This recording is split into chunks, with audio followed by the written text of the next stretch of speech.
This episode of The Casual is brought to you in part by Squarespace. For all your website needs, Squarespace delivers it in an all-around package to help you build a beautiful, integrated online presence. Every brand needs diehards, individuals that won't abandon your brand for anything. They'll just stick with your label like glue, even when the worst patches just creep up on it.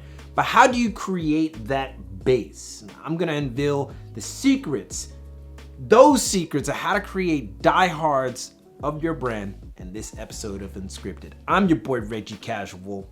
Roll it.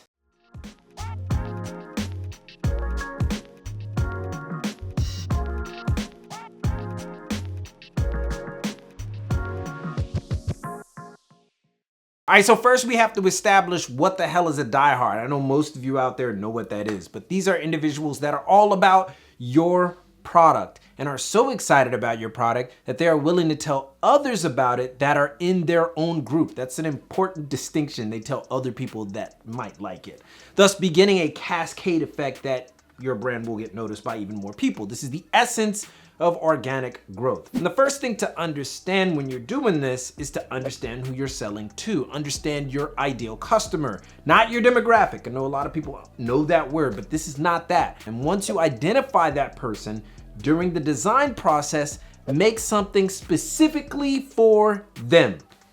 That's it. That's the secret, right? All right, it's a bit more complicated than that, but that's generally the gist of creating pure fans. Let me go ahead and explain. Acronym is created by Errolson Hugh. For all intents and purposes, acronym is not that big of a label, but because it was so niche, those who love acronym are usually diehards. Why? Because they had already been following that type of style before acronym was even a thing. Acronym just made their wildest dreams tangible, which is why it sells out all the time. Now that's just one way, but it's a very good example. The other is to have your potential customers invested in you. This is for all those okay with putting themselves out there or have a particular skill that is easily displayed either on their own website, social media, or whatever, what have you. A good example of this is Hiroshi Fujiwara and Fragment. People were invested in Hiroshi because he brought about a sea change of cultural exchange to Japan, and he used that notoriety to become one of the most important individuals in street fashion ever. Now, another way to do this is to align yourself with high-profile mentors. One need only look at Virgil Abloh, Jerry Lorenzo, Samuel Ross, Matthew M. Williams, Margiela, Jun Takahashi, Nigo, countless others to understand the value of having a well-established mentor to further your own prestige. Now, obviously, all three of these have different timelines. They all take a different amount of time to kind of manifest themselves. So we're gonna go ahead and pick this apart a little bit more while trying to use all three at the same time, but right after a word from our sponsor, Squarespace. In the fashion industry, the competition is fierce and your presentation has to look solid from jump. That's where Squarespace comes in. Beautifully designed templates, easy to use web building tools, and social integration make Squarespace the perfect choice for the budding entrepreneur or even the savvy professional. Plus, by using our link, squarespace.com/thecasual, you could save 10% when you start. So get that business off the ground the right way and use Squarespace today.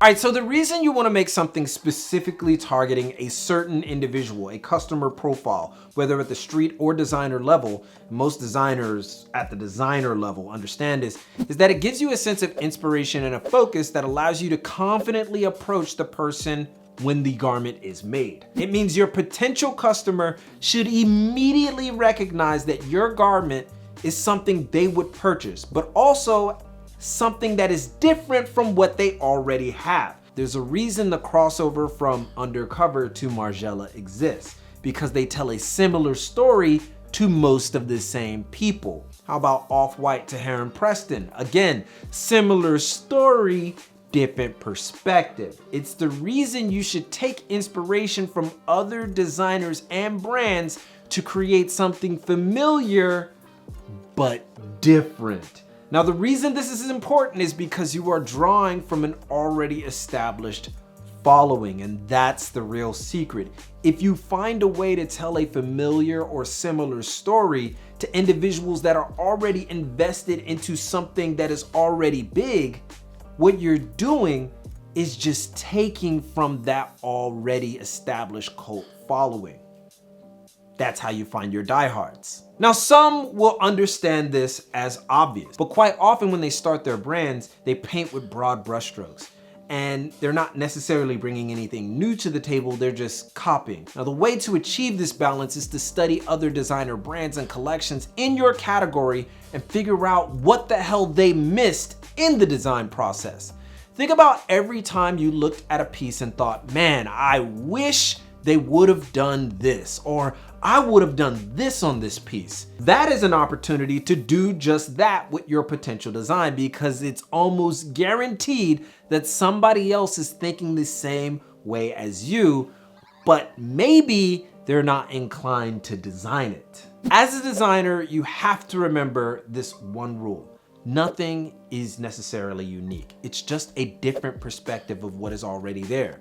This is why being extremely niche at the beginning is rewarding, because it creates a small but diehard group of followers that all enjoy your standout pieces. It takes longer to metastasize, but you gain trust and notoriety from the group you choose to empower with your take on them. Most people on the outside think fashion design is design first. It is not.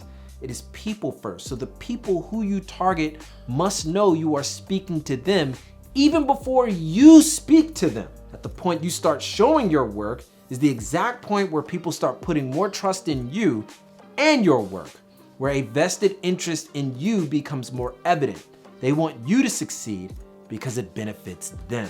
Sometimes your niche may be so focused that the reach is low. Sometimes you want that narrow reach because it allows you to filter between diehards and fair weather fans. So, succinctly, what are the steps to creating a fan base? Designate who you're designing for. What do they eat, watch, listen to, where currently? Create your own niche from that.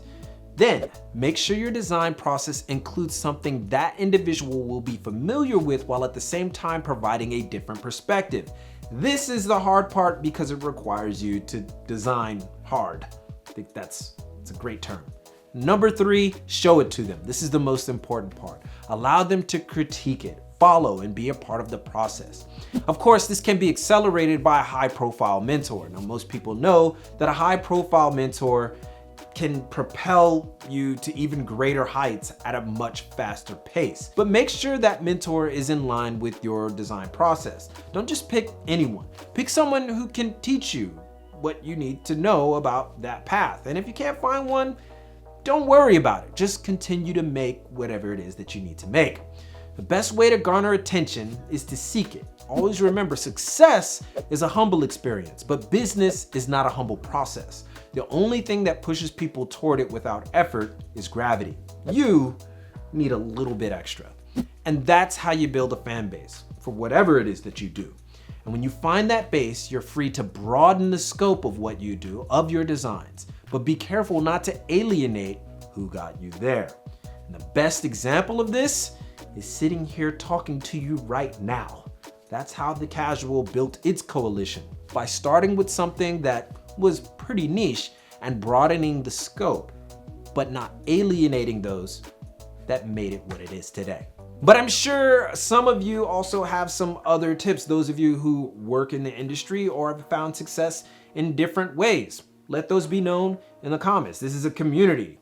I'm not the end all be all, but most importantly, keep it locked right here for all of your info on international street fashion and culture from Tokyo. It's your boy, and keep it casual.